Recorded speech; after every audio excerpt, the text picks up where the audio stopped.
stars, rock and rolling through the cool guitars. Chuck's got the questions, digging so sharp, peeling back layers, hitting the heart. Shute podcast, blowing your mind. Every topic. I'm good. How are you?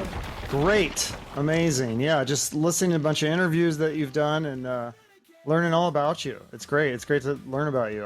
I think people are so fascinating, and I love your story is so inspiring. I love it. Which part of it? Well, I think the whole thing. So here's my thing is I don't follow any I get like a troll will tell me like, oh, you know, the person that you follow, they said something wrong, blah blah blah, and it's like, okay, yeah, I think all humans make mistakes. I don't follow any one person blindly, but I like to, you know, follow different people and take bits and pieces from what this person said. And I mean, I guess I don't know if that'd be like an eclectic approach or whatever. But you know, like, I think it's funny because I think there's this kind of like, I don't know what we call it, like a renaissance or resurgence or an awakening, I guess, of people that are not necessarily blindly following doctors and pharmaceuticals. I feel like a lot of people have been hurt by that. And then, so now there's all this bad talk about, you know, influencers and such that, oh, they're preaching pseudoscience and all these weird terms that I've never heard. And I'm like, well, I've been hurt by pharmaceuticals and doctors. I've never been hurt by somebody on Instagram that told me to eat whole foods or, you know, take a go for a walk outside. Yeah. Right. It's like, I mean, it's like get sunshine and like eat whole foods and drink water and exercise. Go to sleep on time. Oh my God, I don't really consider myself to be an influencer. Yeah. Because I know you went to Cornell University and you have a history in the movie and TV business, like some pretty big names. Like you did the show Fringe. I remember that show and some pretty big roles. Well, I don't know that they were big roles, but I was big shows, I guess I would say. Big shows. I was on some big shows. Yeah. Yeah. Mm-hmm. Yeah. But I mean, your journey is interesting because I guess my point is, I was thinking about today, I was like, why do people become a doctor? And I think it used to be you became a doctor because you wanted to help people and heal the sick. But I think more recently, people become doctors to make money. I don't think they're trying to heal people. Yeah, I mean, I think it depends on the person. I think there's probably still doctors out there that want to help people, you know, but they're indoctrinated into the pharmaceutical method, which doesn't really address root causes of why there's illness in the body. Like, you know, so yeah. Are we just diving in? Yeah, no, this is all gold. This is great stuff. Yeah. No, because like I said, I find your story so fascinating that because I think your intent, I've listened to several interviews with you and you tell the same story on every podcast, you know, that you had this childhood that was rough and you left home at 15 and you had trauma and you overcame it and now you want to help others. And I think that's very admirable and inspirational. I don't think that every doctor that is pushing pills has that same story. No, I think a lot of people I'm in the holistic health space, so I'm in regenerative health, and a lot of the people in the space that I'm in, we are doing what we're doing because I myself struggled with an illness for a long time, for years. I went to doctors and naturopaths. I took the supplements, I took the pills, and I was none the better for it. I was more miserable, more depressed. And I honestly thought that I was going to spend the rest of my life in a sick body. And I didn't want to do that. And so I knew the body could heal itself. I just didn't know how. And so once I figured that out and really applied that methodology, and I've been off all meds now for over 5 years and in complete reversal from conditions that I was told that I was going to deal with for the rest of my life. And so I'm here to let people know that their body can heal, and I want as many people as possible to get healthy because life is short, you know, Right. And it's not fun being in a sick body. I've been in a healthy body. I live in a healthy body now. I've lived in a sick body. I can tell you living in a healthy body is like it's just so much more fun. It just is. Right. Did you, when you were on all those, the pills and stuff, was that even working to cure the illness, or did you feel worse, or was just side effects too, or what? Because I mean, if the pills were working, I'm assuming you would have just stayed on it. Pills never work. um, Pills suppress symptoms, but in my case, they weren't even suppressing symptoms. So I was even more Oh, frustrated. I was like, why am I taking these stupid yeah. things? They don't work. Yeah, they didn't suppress my symptoms. So I was dealing with hypothyroidism and Hashimoto's, but what a lot of people don't know with that particular condition, there's like, it could be the thyroid, it could be the liver, it could be the gut, it could be the pituitary. You could have any combination thereof. And if it's like, say, the pituitary, the gut, or the liver, which is what it was in my case, taking medication for thyroid is not going to help you much. And so that's why the medications weren't working, because they were directed at the thyroid, but that wasn't the root of the issue. The root of the issue was the pituitary and the gut and the liver, which is why I do what I do. Right. Yeah. So how did you heal yourself? How did you figure out? Because it's different for everyone. I think I've heard you say this multiple times. You can't just recommend certain things for everyone. Everybody's body is different, which is a novel idea that more doctors should follow. So did you kind of do trial and error a little bit with some of these things? Well, I mean, I tried some stuff that, now that I think back on it, it absolutely was never going to work, because it was not even remotely in the realm of understanding how the body functions together as a whole. Like, for example, I went through this whole thing where I was doing cryotherapy. Well, cryotherapy is kind of cool, but it doesn't address toxicity in the body. It doesn't address trauma. It doesn't address diet or parasites or gut health. And so you don't get to fix the root of the problem by not fixing the root of the problem, right? So yeah, I ended up coming out of nutrition school and health coaching, certification and all that stuff.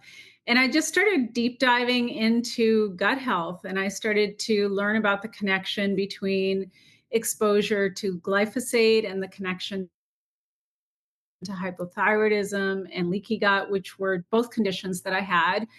And this is through the work of Dr. Zach Bush. It's not my research, it's his research and his team's research. And as I started to learn that, I was like, well, wait a minute, like, how come no medical doctor has spoken to me about how much glyphosate I've been exposed to my entire life?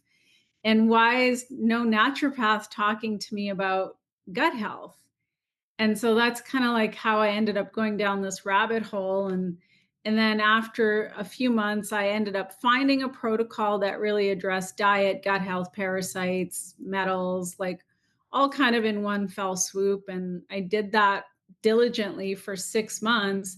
And by the end, I was off the meds. And I've been off my meds for over 5 years. That's so amazing. I love to hear that. That's great. Anything we can do to hurt the pharmaceutical companies, I'm not a fan. I know there's times where people do need medicine, prescription drugs for certain things, but I think we're way overprescribed on so many things. We spend more on healthcare than any other country, and we have this most chronic conditions. It's baffling to me.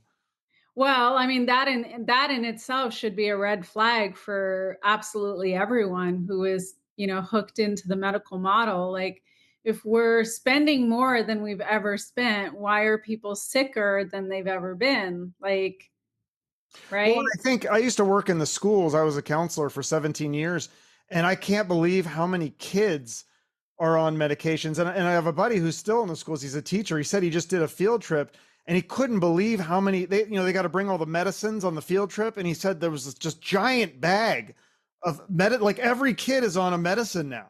I mean, it's really scary when you think about it. I mean, it's bad enough that adults are overprescribed medication, but for kids, I mean, I don't know. Some of this stuff may have permanent effects.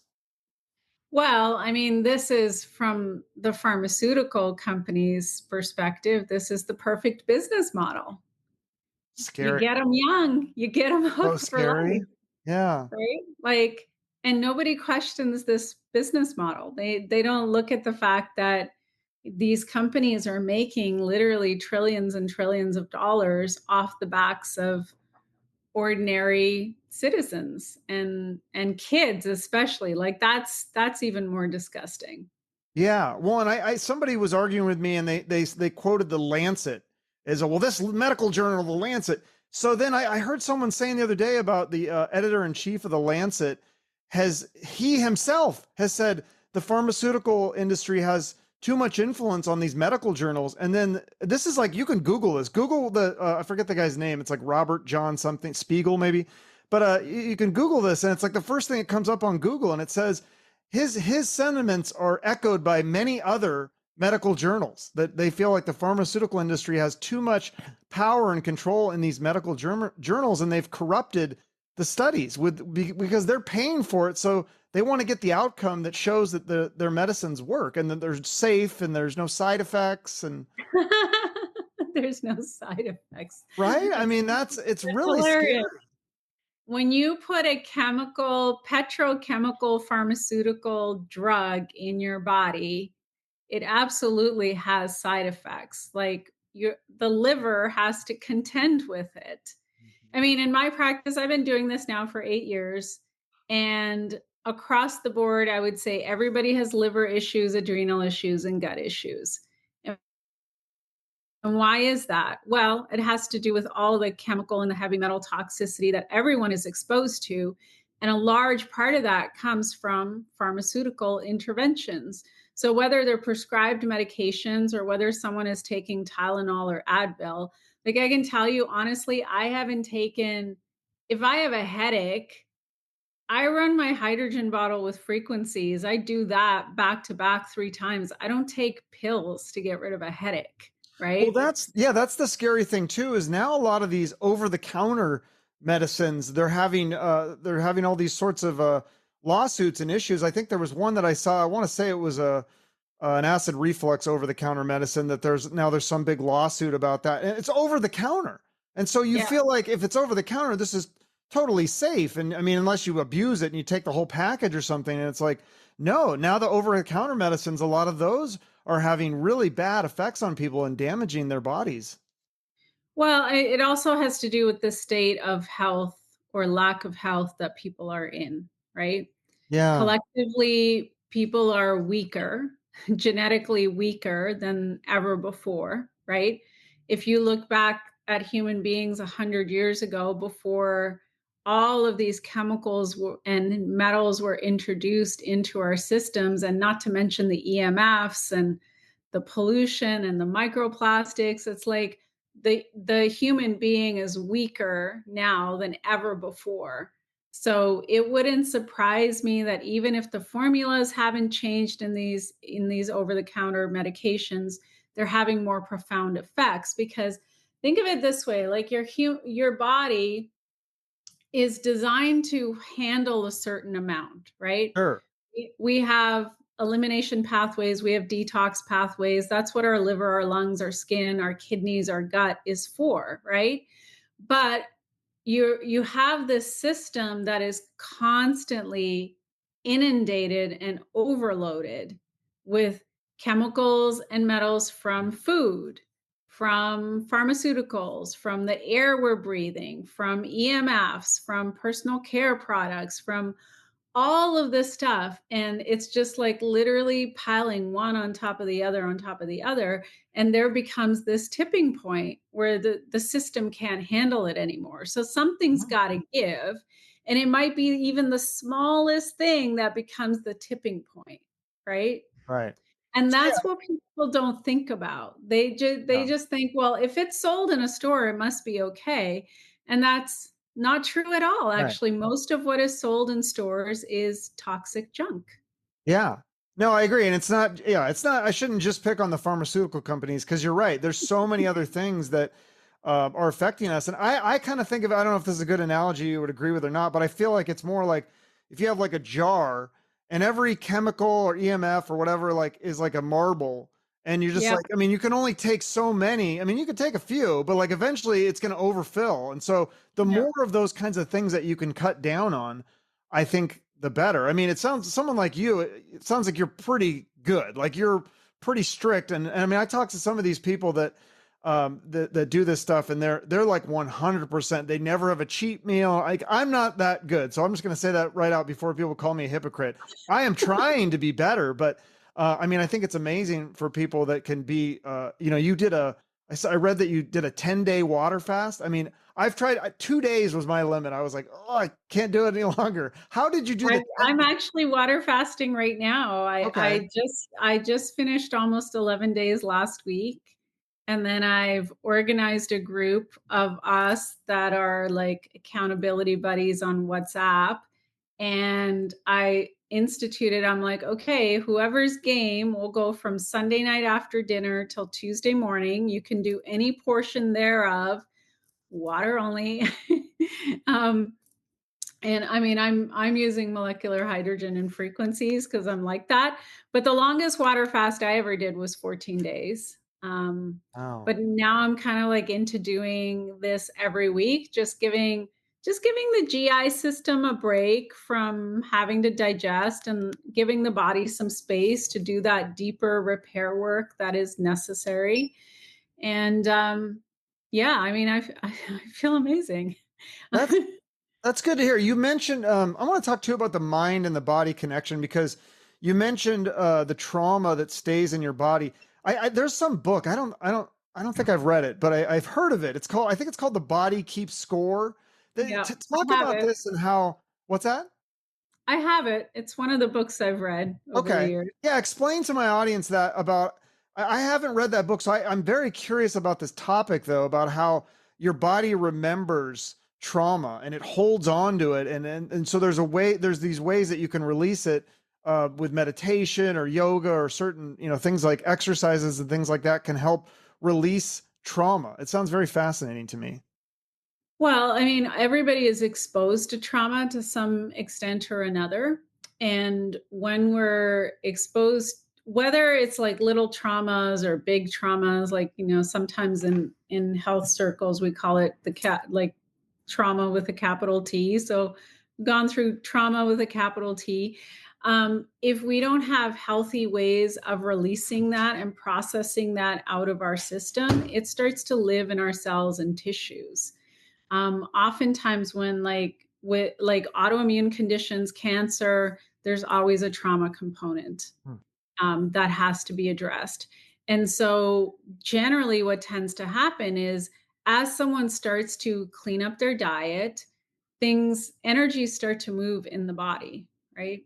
And it's not unusual, especially if we're doing like parasite cleansing, for someone to experience all of these emotions coming up through their physical body. But what's happening is as we're clearing out the physical body and alkalizing it and allowing the lymph system to move, some of that stored energy starts to mobilize as well.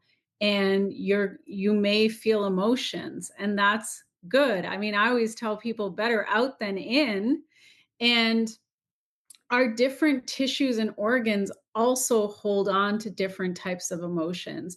So, for example, if someone comes to me and their kidneys aren't filtering, I will always ask them about, like, hey, are you holding on to any grudges? Is there someone that you need to forgive? Because the kidneys are about forgiveness, right?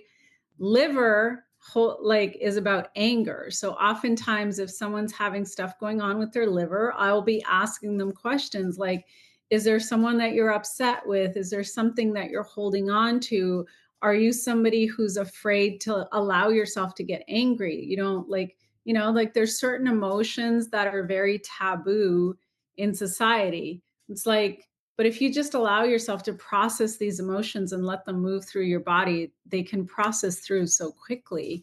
But oftentimes especially as kids, we're taught to suppress those emotions. You're not supposed to cry. You're not supposed to get upset. You're not, like Oh, you're not supposed to be that's sad. exactly right. When I was a counselor, I mean, that's what they taught us is to let, you know, because like when I first started becoming a counselor, I remember that in my training, like when someone would cry, like your instinct was like, oh, no, no, it's okay. Don't cry. It's like, no, no, no, no. You have to let them cry. Like as uncomfortable as that is, you have to let someone cry and just be in the space with them. And that you're right. And I think that's the other thing, that with the pills, to tie that back in, I feel like that's what, oh, this kid's sad. Okay, we need to give them an antidepressant. Yeah. That'll fix them. And that makes things worse because they need to get rid of those emotions.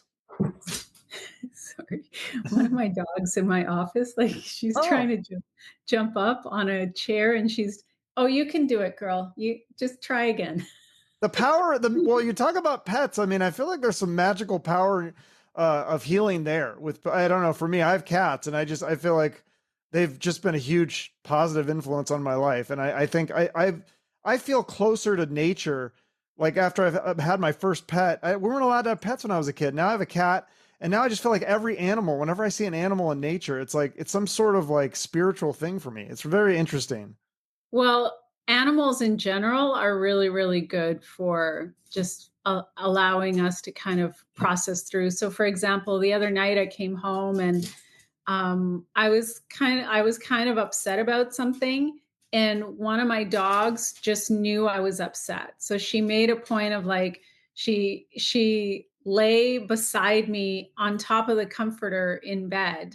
Like as I was sleeping, she was like right there beside me like the whole night. And that's not usually, she usually sleeps in her own bed, but I think she could feel that my energy was off, and intuitively she was right there. So but I think like just to go back on the trauma component, this is a big part of regulating the nervous system and allowing the body the space to heal. So if somebody is holding on to trauma and they haven't processed it all the way through, there is an aspect of their nervous system that isn't regulated. And so even if they're doing all the right things in terms of their diet and their sleep and exercise, they'll see improvement, but then there might be like just this place where they're kind of stuck. And the reason they're stuck is because their nervous system isn't fully regulated and they haven't processed through that trauma. And I can tell you from my experience, like having gone through my own health journey, like I made a lot of progress, but I still felt off in my body. And then I had to like go back and do more of the trauma work to allow that stuff to release out of the body. So yeah, yoga is part of it, breath work, meditation, time in nature, journaling, somatic exercises, somatic breath work, somatic movements are also a part of it. I'm a big fan of doing fascial release work. I don't know, have you come across Human Garage? No, what is that? I'm fascinated. Sounds interesting. So they're actually a group of individuals, and I think he used to be a chiropractor, Gary, if I'm Okay. not wrong. But he decided, like he's like in all his years of practice, he just felt like he wasn't really helping anyone because they would come in, they would get adjustments, and then they would need to come back. So in his work, he started to play around with fascial maneuvers, and like everything gets stored in our cells and tissues, right? And especially when it comes to fascia, it affects how our whole system moves, and a lot of pain can get trapped. And so his courses are free. He does workshops at different places. I don't know where he's doing workshops lately, but anyway, the fascial maneuvers that Human Garage does is really they're really amazing, and I've been utilizing those for myself the past year, and have felt a huge difference Really? in my Okay, I'll have to check body. that out. Yeah, that's interesting. You bring up chiropractors because that's an interesting field too. And I think there's another book that I haven't read that I need to, about back pain and how a majority of back pain is psychological, which I find really fascinating. There's a book, I don't know if you've ever seen it. You Can Heal Your Life, Louise Hay. It's been Yes, around. I've heard of her. Yeah. Yeah, it's been around for a long time. And in her book, like towards the end, you can look through any ailment that you have, and it'll give you kind of an idea of like what the stuck energy might be, and then some affirmations of how to move through that energy. And it's a really, like, it's interesting because I've had that book for a long time, but definitely when it comes to back pain, depending on where somebody has back pain, if it's lower back, it usually has to do with like, you know, issues connected to the mother, not feeling supported, not trusting the universe, like feeling unsafe, feeling financially unsteady. So it's like as you're reading these things, you can kind of see, okay, like what's resonating, like what seems true for me at this point in time. And then use that to work through whatever the challenge is. And sometimes also with back pain, because so many of us spend so much time sitting, it's just too much sitting.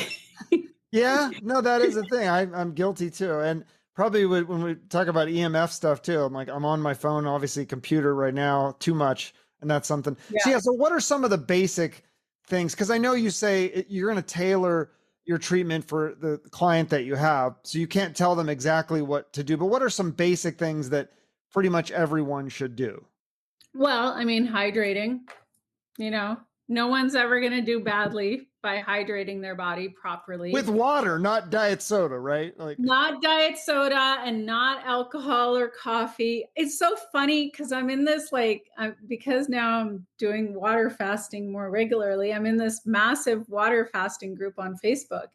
And there are people there that post the silliest things. And somebody asked, like, oh, I'm doing a 24-hour water fast. Can I have coffee? I'm like, no, it's a water fast.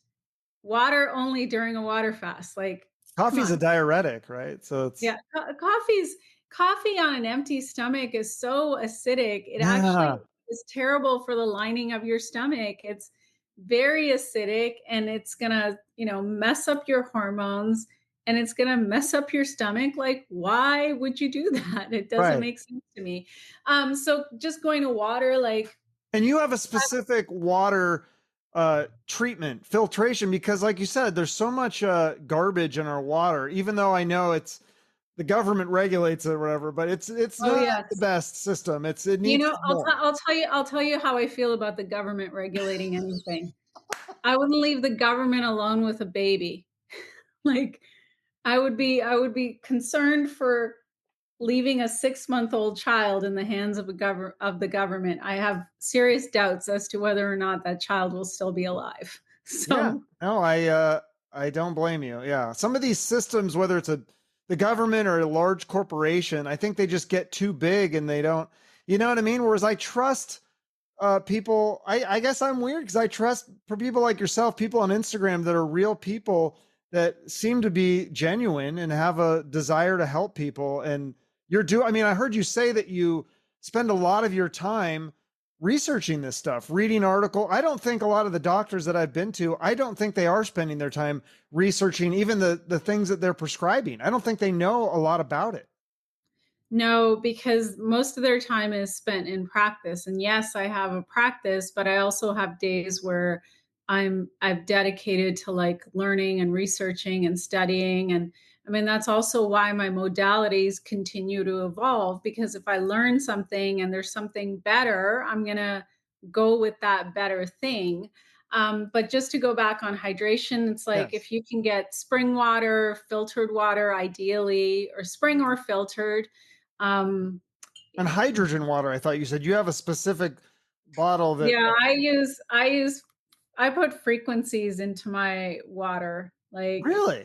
I've had this water bottle for a year and a half. Yeah, when I'm fasting, I put recovery frequencies into my water. This helps structure my water as well. Um, And you and notice the difference that Huge works. difference. The first time I ever tried this bottle, that day I happened to have just like this weird shoulder pain. And of course, I don't take medication. So I was just like going through my day trying to tolerate this pain. And I happened to finally get my bottle delivery that day. And I was like, okay, let me test this thing. So I ran recovery frequencies. I ran one of the longer cycles, the 6-minute cycle, had drank this whole thing in one shot. And within 5 minutes, the pain was gone by 90%. And I mean, I test all kinds of things. Not everything I test, I advocate for because I'm like, if it doesn't work, I'm not going to recommend it. But I was like, well, I was a skeptic and I'm no longer a skeptic. Wow. Okay. I'll have to So if look I into have that. a headache, like I'll run like a 6 minute cycle with recovery frequencies into my water, and I'll just have like 3 bottles back to back. Headache's gone. If even if I injure myself externally, like I stubbed my pinky toe a couple weeks ago, I have a couple of hydrogen bottles. I ran the frequencies, poured the water over top of my foot, took it out, dried it off, put on like a gel that helps the communication between the cells restore. And I woke up the next day and my foot was better by like 95%. An injury like that normally would have me hobbling around for a couple of weeks. Hmm. So, um, I always like to tell people that what I do is basically I teach people how their body works and how to regenerate their body at the cell level using nutrition, hydration, and some pretty well placed biohacks. Everything I work with is completely non toxic, so there's no side effects. Like hydrogen, we're 62% hydrogen, so there's no side effect from putting in something that is already native to our body, right? I Mhm. work with redox. Redox is a byproduct of ATP, cellular ATP. So there's no negative side effects to putting in something that our body already makes. So hydration for sure, quality nutrition. So get away from processed foods. If you Yeah, I can't hear afford, that from everybody, even vegan, yeah. carnivore. It doesn't like if you want to be healthy, I've never heard anyone say eat more processed foods. Or fast food. Yeah, no, I've never. It's weird that Yeah, these are the we things that you dangerous people on Instagram are telling people to do. Like, what? I know. It's so dangerous. I'm telling people to eat more fruits and vegetables. How dare I?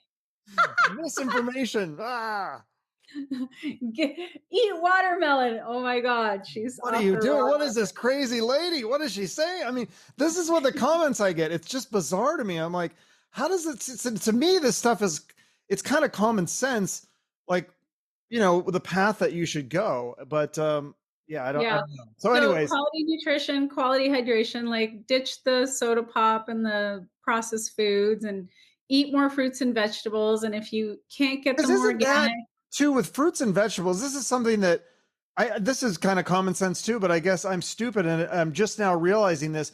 But eating a lot of fruits and vegetables, it actually hydrates you more because they're made of water, like 90% water or whatever. So it's a way to fully hydrate your body that you don't just get from water. exactly. I mean, it's structured water. I mean, watermelon. It literally says it in the name. Yeah. when when I broke my so in this fasting group, people post the most bizarre things that they eat to break a fast. Like somebody put scrambled eggs and steak. I'm like, why would you put food that is so hard for your body to digest? Why would you have that right after you break a fast? That seems counterintuitive. So I purposely posted a picture of me with watermelon in one hand and watermelon juice in the other. I'm like, this is how you break a fast. Yeah. Like, Isn't that something that would be more, doctors and hospitals would recommend that. But I feel like whenever I would get sick, the doctors would say like drink Gatorade. And like if you go oh, to the hospital, I've never seen them serve like watermelon or like it's always like, yeah, it's a Gatorade or Pedialyte and all these things with the I'll tell you a quick story. So a friend of mine, her mother had a stroke back in 2017, a few years ago, and she only recently passed, actually, maybe a couple months ago. So we managed to prolong her life for years. But the hospital and the nursing care facility was giving her Insure. And my friend was watching her mother's health rapidly decline. And so she Ugh. reached out to me for help and she said, what can you do? And I said, okay, well, let's come up with because her mother couldn't eat. She needed to be fed through a feeding tube. So I came up with a formula that was like no processed foods whatsoever. And they had to like puree her food down. We got her on some superfoods as well. And over time, like, did her mom fully recover? No, but she got healthier over time, the best she could, as somebody who went through a stroke. And we managed to prolong her life like almost by 8 years, you Wow. know. And I have no doubt that had we let her stay in that nursing facility and kept her on Insure, that she would not have been around that long, right? Yeah. So, it's and another quick story. I was in a car accident back in 2017, Right. and Yeah. I kind of like messed up my wrist real bad, messed up my left ankle. So I was on opposite sides of the body. I was hurt. That was the universe wake up call, by the way, that got me to switch directions from what I was doing, getting away from film and teaching yoga. Like, I was like, okay, like my life is not working. I need to figure this out. And that was while I was in two casts, I had a opportunity to really think about the quality of my life and how things were going. And here I was taking medication every day and feeling worse by the day. And I thought, I need to go back to school. I need to figure out how to fix myself because this really sucks. But anyway, in that process, I was going to a hospital for regular checkups for how my injuries were healing, right? And the one, like, first of all, I really challenge people to, when next time you go to a hospital, just look around. Like, do the doctors and the nurses look healthy? Great question to ask, right? Yeah. So, I mean, I looked around the hospital, people didn't look that healthy. So I was like, okay. And then the doctor that was advising me thought that I would need some kind of a surgery on my ankle. And I said, don't worry about it. I'm pretty sure I can rehab it with yoga. And he thought I was insane, but clearly not, because I never needed that ankle surgery. I What did kind of rehab it. surgery was it? I mean, you didn't have a broken bone or anything, did you? No, it was like stressed. It was like a stress fracture, and it would have required, like, he was talking about going in there and putting pins. And I was like, And that so doesn't you were seem. able to heal it without doing that. No, yeah, I was able to heal Wow. it holistically. So, I mean, I knew yoga, so I knew how to help myself in that regard. And years later, like, yeah, no, I mean, I'm still got, and I'm sure they would have gone in here and cut up my hand too to get in there if I let them. And I was like, nope, I'm good. I got it. Yeah, that is rough. Yeah, because there's all these other methods that can help people. I mean, I think there are sometimes. I mean, obviously, sometimes you do need the medical doctors if things are really bad. But yeah, I mean, you were talking about that. What'd you call the allopathic medicine? That clip that you showed about? Yeah, like when there's severe trauma, you do need a physician to do surgery Oh and stuff. yeah, I mean, Yeah, if you're in a car accident, like I was in a car accident, I needed to go to a hospital and get in yeah, a cast, like that was right. necessary. But I think our system is so backwards where people go to the allopathic method first, and they don't change their diet and their lifestyle. They suppress the symptoms, and especially like in the case of something like, say, type 2 diabetes. Type 2 Ah, diabetes is 100% a diet and lifestyle disease, and you cannot address it by taking medication. And I yeah. mean, if you could, everybody who has type 2 diabetes and you're on meds, why do they start removing limbs and losing eyesight and things like that?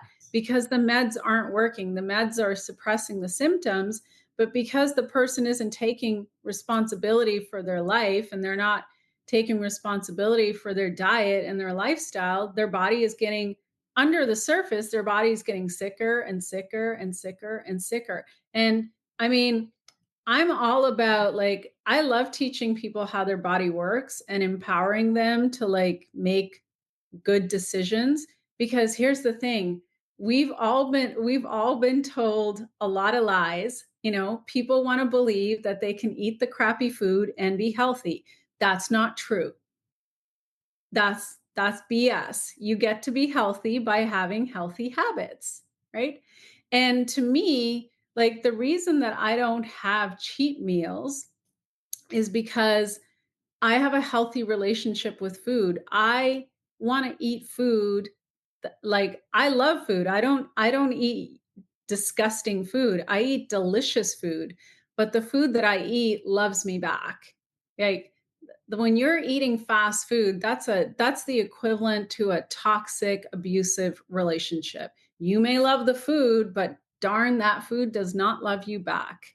And so it's really important to have a proper relationship with food. And the fact of the matter is that we've been lied through film, through television, through advertising, and through our community. We've been told this lie of like that fast food and processed food and all of these things that our body is not designed to eat is good for us when it isn't, right? Yeah, and it also, I mean, you say the food doesn't love you back, but also it makes me think of your own self-love. Like, do you love yourself if you're putting this garbage in your food so much? I mean, you think about it like with back to talking about pets, like I try to give my pet like the healthiest pet food I can find. I'm not going to feed my pet junk food. Like you shouldn't feed Yeah. yourself junk food. I mean, I don't know. People use the other analogy of the car, like, oh, you don't put like sugar in your gas tank, you're going to put gasoline or whatever. So that's Well, another it's true, and actually, I've talked about it on a couple of podcasts. Like, to me, it is like people don't love themselves because when you love yourself, when you have healthy self-esteem, you don't treat yourself like garbage. You don't give yourself things that you know are going to harm you, right? It's actually, people ask me like, it must be hard to be healthy. I'm like, no, actually, it's the easiest thing ever, because I love myself, I respect myself, I want to take care of myself, and I'm trying to help people. So if I'm not feeling good in my body, I'm going to have no energy. I'm not going to be in a good mood. I'm going to be really irritable when people reach out to me. And I want to give my best. I want to give my best to my partner, to my clients, to my community. And in order to do that, I have to take care of myself. Like I can't be a half-ass version of myself. Yeah. So besides I know you're doing a water fast right now, but in terms of nutrition, like what is a typical breakfast, lunch, and dinner for you when you are eating food? I'm raw. So, 100%, right? Or yeah, yeah. Every time I go back to cooked food, it does not agree with me. I get so puffy. really? I get yeah, my face balloons up, my body balloons up. My body just doesn't like it. So, um like I also do a lot of fruit cuz I know that a lot of people still haven't heard the news, but human beings were actually supposed to be predominantly fruit based. I And there's love fruit. That's great news because yeah, I'm always like, oh, my trainers are like, you got to cut back on the sugar. And I'm like, but I love fruit. no fructose or fructose is not the same as eating a candy bar. There's a world of Right. difference. Because the fruit's wrapped in fiber. So it's Yeah. designed that way. Yeah. And our GI system, because our intestinal tract is so long, when that fiber is breaking down, the absorption of that fructose is happening very slowly. It's not the same at all. And that gets converted to glucose, and glucose plus oxygen in your cells is what makes ATP, adenosine triphosphate. That's energy, right?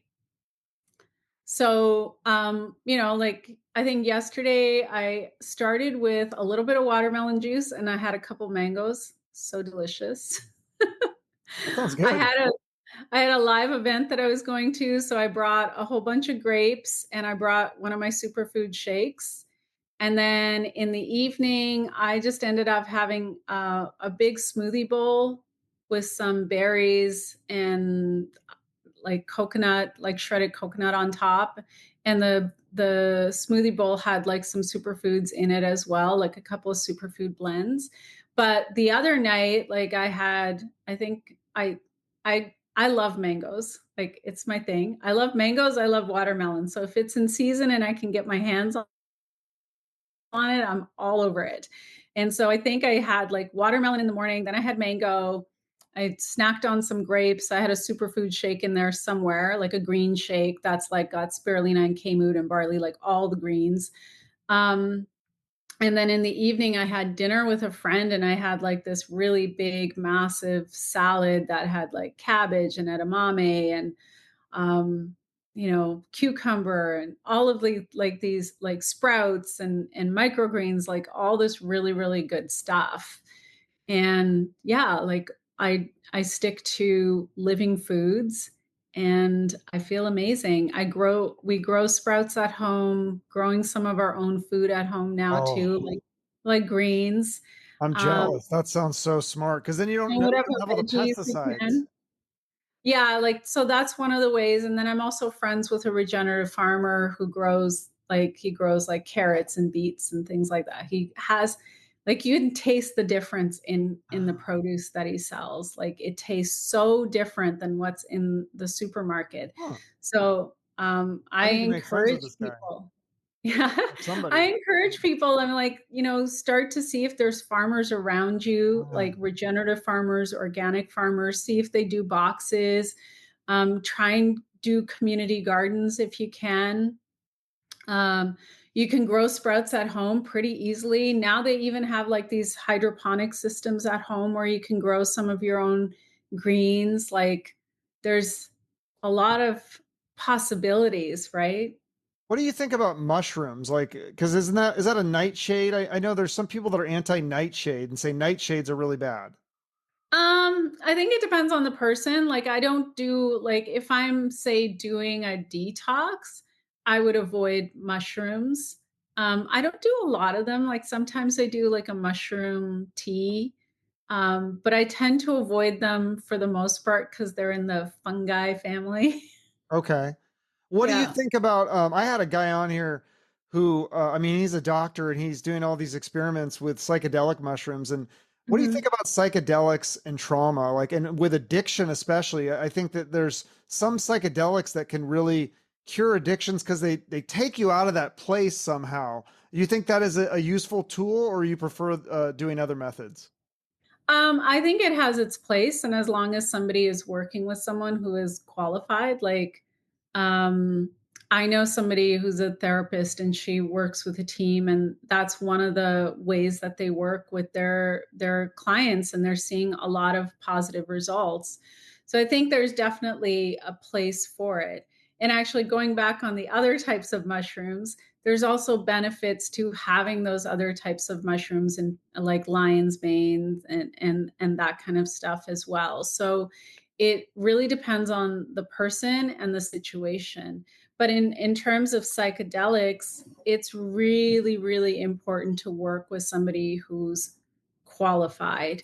Um, and that doesn't necessarily mean somebody who's from, the medical profession, because I know people who work like are shamans and they know their stuff, they're more than qualified to guide somebody through a proper journey and then the reintegration afterwards, which can actually last for months, you Yeah. know. No, I mean, I've heard some amazing stories. I don't think it's right for me because I just get Yeah. too crazy paranoid.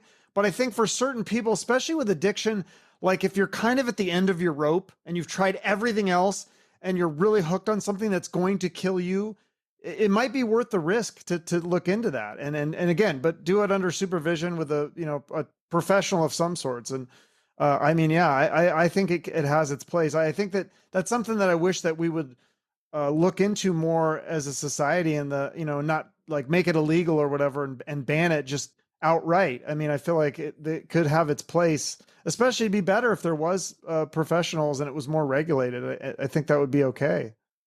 I think the issue there is because if a methodology like that starts to help people, it actually interferes with pharmaceuticals. Exactly. Yeah. I mean, I saw some meme the other day. It said, "Congratulations to Pfizer for being in business for like 68 years and curing zero diseases."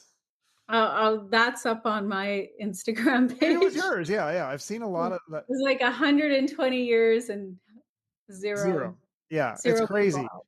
Explain before you get out of here. You got to explain to me, within a few minutes, I guess, like a summary of the parasite stuff, because that's a big thing that you do. You did a 90-day parasite cleanse, and you said you're still finding parasites even though you don't eat any meat. Yeah, and explain how these parasites live in our bodies. Where are they coming from, and how do they stay in our body so long? Well, they're sneaky. I mean, first of all, like, I mean, if you have a dog or a cat, like parasites kind of come with it. So that's kind of how I can't really totally get rid of them. Like I can do a couple of parasite cleanses a year. And, I know that I kind of have to do that in terms of maintenance, but everybody has parasites, right? We can transfer them between people. We can transfer them from, our dogs and cats to humans, and you can get them from food, like not just animal products, but if you're not washing your fruits and vegetables properly, you can get them from there as well. You can get them from dirt. And it's just a part of life. Like I know that a lot of people get freaked out by it, but as long as you're kind of doing parasite cleansing on a regular basis, then you can keep the problem at bay. And we're mostly microbe. We're more microbe than we are human. Parasites are really the entities that are feeding off of our nutrients that aren't necessarily giving us anything in return. So most of the microbes that we have in our body, we have this symbiotic relationship, right? Give and take. It's happy. But the parasites, it's more about taking and taking and taking and taking, right? So it can definitely impact somebody's B vitamins. It can impact someone's iron potentially, depending on what's going on. And usually when they really take over, somebody doesn't feel good. It's like they've got brain fog, they're dealing with cravings, they're dealing with like a lot of gas or bloating and chronic aches and pains, like, or autoimmune conditions. Like those are all connected to parasites. And so it's simple enough to address them. It's just being it's also important to clean up the diet, right? Because the parasites are there when somebody's diet is very, very acidic and their lymph system is really stagnated. The parasites are there to actually try in their own way to quote unquote help, but but they're not really helping.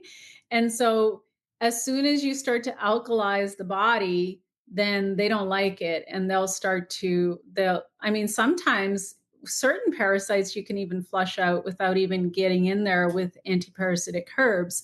But the really big ones, you got to get in there with antiparasitics. Like they're not going to leave What willingly. are some antiparasitics that you would use? Like wormwood. That's a really popular one. A lot of the antiparasitics I work with have like a combination of different ones in. It's not just like one herb. It's like it would be like black walnut hull and wormwood and something else. And I've also been playing with a using a blood upgrade for the last, like, since March, and that also, it helps someone to clean up all their red blood cells, and in the process it helps address chemicals, heavy metals, parasites, spike proteins, what else, microplastics. So it's really, really powerful, and I know that I've seen people release parasites on that particular protocol as well pretty easily without even getting into some of the antiparasitic herbs. And so I've been modifying things, and so instead of like a 90-day protocol for parasites, I would like prefer to put someone on the blood upgrade so that we clean up their blood system, which is going to benefit them anyway. And it's going to help open up the circulation in their body and bring oxygen, nutrients where they have to go. And we get to clean up their body at the same time. And then in terms of other antiparasitics, maybe we do like a 10-day or a 14-day protocol a couple times and then kind of like just pause it, right? I also want to like really quickly go back to a question you asked for a while ago, which was like basic health things that, Hmm. besides the hydration and the nutrition, Yeah. on the detoxification side, definitely addressing heavy metals and chemicals and parasites, um, working on improving sleep quality, like trying to get to bed by 10 o'clock so that your body's getting that endocrine sleep to help balance your hormones. And then getting outside in the sun, moving daily, like Well, yeah, because that's isn't that a thing that I don't know what the statistic is exactly, but a lot of Americans are vitamin D deficient. I mean, and I think I know there's this thing, the sun causes cancer, but I mean, I think there's a way to go out in the sun and get some sunlight in your system and not get skin cancer. Oh, for sure. Like the sun does not the sun does not cause cancer. You know, what causes cancer is like it's all the chemical and the heavy metal toxicity and acidic diet, parasites, trauma, stress. I mean, the same thing that causes all these other illnesses. And Yeah, if because didn't you someone's post an article about recently that they found parasites in people with MS? 100% of the That people. sounds so fascinating. Yeah, well, I've put it out a few times. 100% of people they autopsied that, after they autopsied them, they found 100% of those people had parasites. And that makes sense. It's an autoimmune condition. So in someone like with MS, what's happening is the parasites are attacking the nervous system. So whatever someone's condition is, that's kind of a clue as to where the parasites might be within that person, right? So yeah, it's 100%. And I know people get freaked out, but like it is what it is. So it's better to just address the issue. Did that have something to do with COVID? Because people were saying that ivermectin helped people with. I know this was a very controversial thing, and Joe Rogan, they said he was taking horse dewormer, but there was some benefit. Then they later, I feel like even the FDA said, yeah, okay, ivermectin did kind of help with COVID. And isn't that an anti-parasite medicine? It is. It is It's an tree bark, anti-parasitic. right? It's Yeah. more natural medicine, really. Yeah, it is an anti-parasitic. I mean, I prefer to stick with like herbs generally. But yeah, it does definitely help with that as well. Yeah. So that had, do you think that had something to do with why some people COVID hit them harder because of parasites in their bodies? I think the people that were affected, I mean, I got it. Sure. Yeah, we all did. Even the people that got vaccinated got it. I was out of my system within 48 hours. And the only Wow. oh yeah, I mean, I was like, yeah. I think like I felt it come on like an evening and like 24 hours later I was almost 100%, and then the next day I was like little, but it was out of my system within 48 hours. What But year did you get it? Which strain? which round? I was living in Puerto Vallarta. It was end of 2021, 2022. Like I Okay. think just that week between Christmas and New Year's. It I was think that was around the same time well, maybe it was mine was a little earlier. It was shortly after the vaccine came out and I thought, okay, we can go out into civilization again. And I was like, oh, I was wrong. So no, it blew through Puerto Vallarta like a wind, and but I mean I was okay within 48 hours. I was back at the gym by the following Monday, no problem. But because you're already taking care of yourself so well that you weren't. and that's my point. That's my point. The people that were hardest hit were the people that are, metabolically challenged. They're overweight, not taking care of themselves, not eating properly, and some of them were already dealing with other chronic health issues, which we already know like there's something going on. So when your system's already weakened, of course it's going to be taken out and it's going to be impacted more because you're in a degenerative state, right?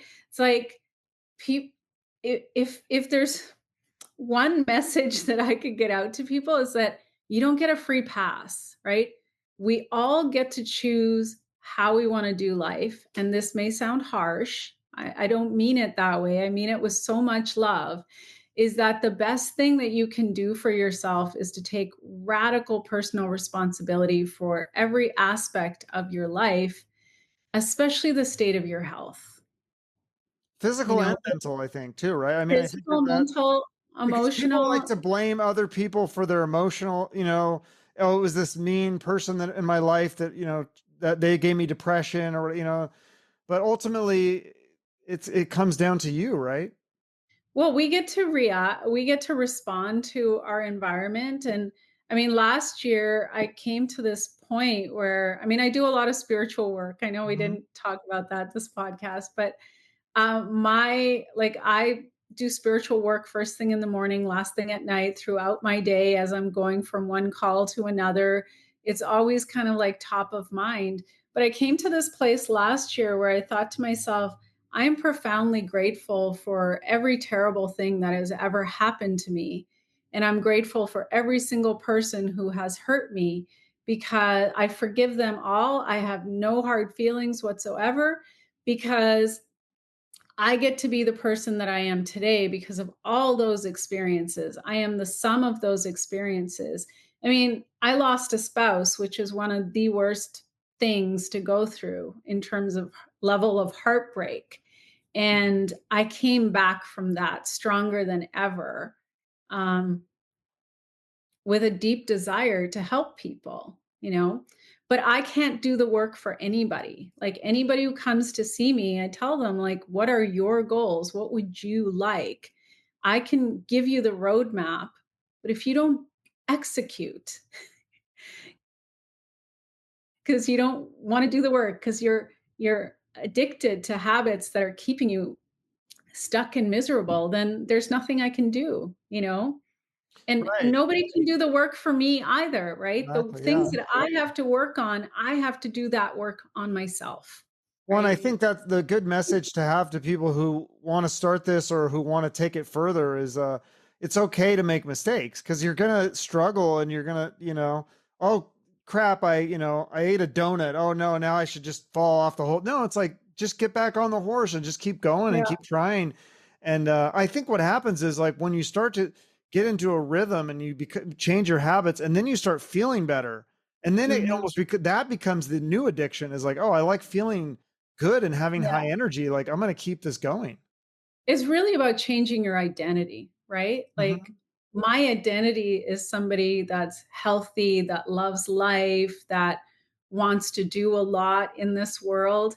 And so I do the things that are in alignment with that. And does that mean that all my habits, like, am I perfect every day? No, I mean, I'm a lot better with my diet, but maybe I'm not so great with my time management. Maybe there's some things that I haven't, maybe there's aspects of my self esteem that aren't quite where I want them to be. But I'm always in progress and looking at that and working at it and wanting to do better, right? That's my own internal desire. So each of us, the desire has to come from inwards. And then it's really about finding the tools and the resources to help support you. And this is why I have a membership to really teach people that. I have a book coming out later this year I'm so Oh, excited cool. about, Wow. to teach. And in it I go beyond diet. I go into like the spiritual, the physical, the mental, like all aspects, because we're not just physical beings, we're also spiritual beings. And so I feel that part of the reason why so many people struggle is because they don't actually have any type of a spiritual connection. And it's not about being religious. It's about just having a connection to a power that's greater than you, right? And you don't need to call it anything. It just is. Like when I go outside and I see the trees and everything, like it's springtime and everything's coming up, it's like I'm just in awe of the fact that there's all this beauty around me. And I know that I didn't create it. There's something out there that creates this. And because I have that connection to that force, it even when I'm having a bad day, I don't stay stuck there because I just have I have that conversation with that being, that creator force, and it helps me to get back on track really quickly. And I don't even actually make it about me. I'm like, why don't you tell me what to do? Because I'm here to do your bidding, right? Like that's my only job in this world is to just show up and do what you would like me to do. So what would you like me to do? Who do you want me to talk to? How can I help? Yeah, I think it all comes down to me for a lot of people too. I think it's what is your purpose? Like, I think your purpose is to help people heal. I think that's what your purpose on this. I mean, I interview a lot of musicians. I think, music heals. I interview comedians. I think comedians heal with laughter. And so I think everyone has a purpose. And I think you're following yours. And I think that's probably why you feel a lot more fulfilled.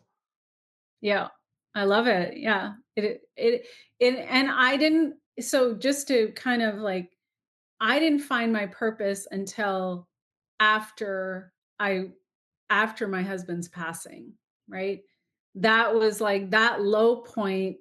Um, I just kind of like put it out to the universe and I was like, okay, like how, I know this is helping me. I don't Yeah. know how, Was that but part you of it? Was that you didn't want anyone else to feel the pain that you went through? Like if you had learned some of this stuff and you felt like you could have maybe helped your husband? I know for sure I could have helped him. I know that. With the information and the tools and the knowledge that I have today, yes, absolutely, I could have helped him.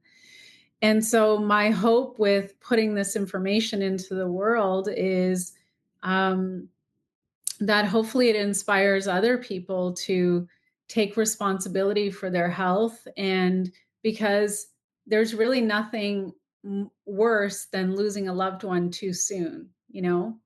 I see this with so many of my friends who have parents who are dealing with cancer or heart issues or and they won't change their habits and it's really painful to watch. And so my hope is that this message finds the people that are, you know, courageous enough to change. I understand. I mean, I used to eat fast food, like I used to drink alcohol. I know I did all the things. I know what that is like. And I know what it takes to break those addictive patterns. But, I'm eternally grateful for going on this journey because I've found a better quality of life and a more like a happier way to live my life, like far more than anything, far more than any cheeseburger or glass of red wine. Like I love my life now in such a pure way that I've never experienced this kind of joy, and it just keeps getting better and better and better, right? Wow, that I love to hear that. That's amazing. It's so inspiring. So people, how can people find you? They can follow you on Instagram. That's where I follow you. Is there other places they should reach out to you? I have like on my Instagram, there's a YouTube channel on like I find it very hard to do proper education on Instagram because it's a short form Sure. platform. So on my YouTube, there's videos that go in depth into parasites and thyroid issues and just like different things. Like I usually do a live every other week. I'm putting out some content like non-toxic beauty, like tips and non-toxic beauty products. I do some education on hydration and molecular hydrogen. And so that's also a great place if people want to learn. What about Um, testosterone? Do you do anything about like because that's a big thing for men such as me is that a lot of men's testosterone is lower. Do you have any tips or tricks on how to raise testosterone naturally? well, I think for first of all, it just has to do with working on the gut and restoring hormonal balance, right? And seeing what's going on there, because sometimes that can resolve things. It's not necessarily about adding. It's also about establishing like what the balance is within the body. I do actually work with a women's and a men's hormonal patch that actually work amazing. So that's also an option for men or women, depending on what the issue is. And I've seen both work very, very effectively. And I kind of feel like that's better than taking a supplement. And oftentimes I find that once someone restores the balance, they don't need to continue to utilize the patch. So yeah, Interesting. that's a really good tool that I started working with. It all works on frequency, right? Wow. I'll have to I look know into. some people don't believe in frequency. I'm like, but we have Wi-Fi, Yeah, no, that's true. you know.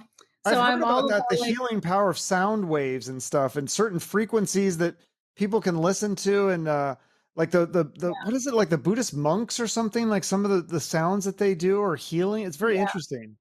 I think like just going back to the testosterone issue, I would also want to know like how's the person sleeping, because a lot of people don't realize that the time between 9 and midnight is when your endocrine system is supposed to restore. And Hmm, so if someone is routinely missing that sleep, it can definitely start to throw off hormonal balance for sure. So, I mean, like gotcha. gut, sleep, diet, All the stuff, yeah. Well, all the awesome. stuff. I will put the links in the show notes, and people should follow you and subscribe to your YouTube channel. And if they want coaching, they can reach out to you for that one-on-one coaching as well, right? Yeah, or there's also the membership if somebody wants to, like the membership is also a great option. Okay. I created it for people who may not necessarily have the budget to work with with me one on one. Not that I don't charge that much, but some people like, you know, they just don't have the budget, and that's Sure. fine. So I created the membership for that reason, and I do live weekly calls with that membership, so they still get me, just not one on one. So yeah, Gotcha. Okay. yeah. Well, thank you so much for doing this. A lot of great information. I have some homework to do for sure. All right, this was a lot of fun. Yeah. Thanks. Thank you so much. All right. We'll be in touch. Bye-bye. Bye. Topic, one of a kind. From the rockers to the wise men.